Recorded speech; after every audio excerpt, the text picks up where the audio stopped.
नागराव, एक अधूरी प्रेम गाथा। आर्वगढ़ के घने वनों के बीच एक पुराना महल था, नीलरत्न महल।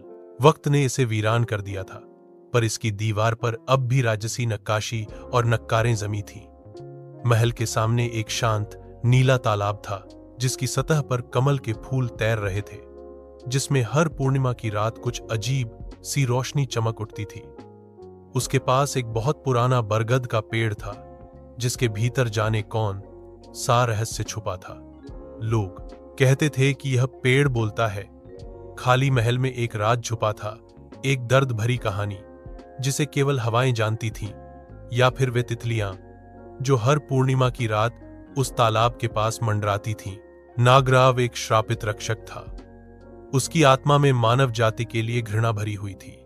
उसका विष किसी भी प्राणी को मार सकता था जो उसके लोक में बिना अनुमति प्रवेश कर जाता। लेकिन जब उसने पहली बार राजकुमारी मीरा को देखा, तो उसका सारा क्रोध और नफरत धीरे धीरे किसी और एहसास में बदलने लगी। नागराव छुपकर देखता कि मीरा कैसे उस बरगद के पेड़ के नीचे बैठकर कविताएं लिखती या फूलों से बातें करती। एक दिन मीरा ने उस तालाब के पास एक घायल युवक को देखा। वह डर गई, लेकिन तुरंत उसका घाव साफ करने लगी। उसे क्या पता था कि वह कोई आम इंसान नहीं, बल्कि स्वयं नागराव है। पहली बार नागराव ने किसी मानव से करुणा, दया और प्रेम का एहसास पाया। उसी पल नागराव ने तेजी से उठकर मीरा को चेतावनी दी, ए लड़की, कौन हो तुम?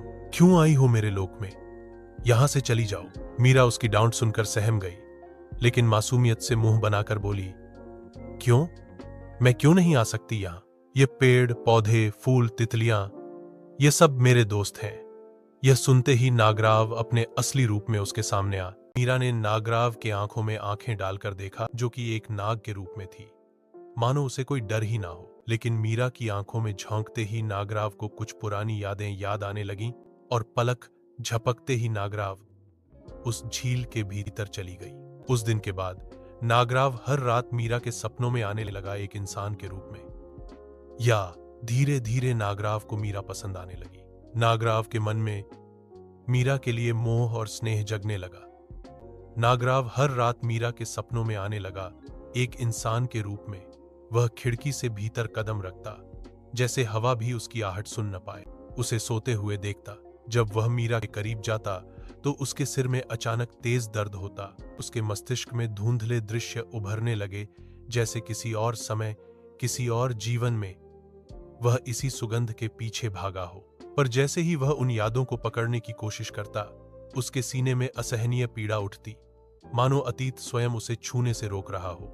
वह एक झटके में पीछे हटा, मीरा पर एक आखिरी नजर डाली, और रात की निस्तब्धता में फिर से गायब हो गया।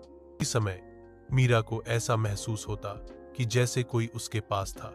वह चौंक कर इधर उधर देखती, फिर दौड़कर खिड़की के पास जाकर बाहर झांकती, लेकिन वहां कोई नजर नहीं आता। बस एक ठंडी हवा का झोंका उसके चेहरे को छूता, और एक जानी पहचानी सी अनुभूति दे जाता। और तभी मानो समय की परतें खुल गई हों।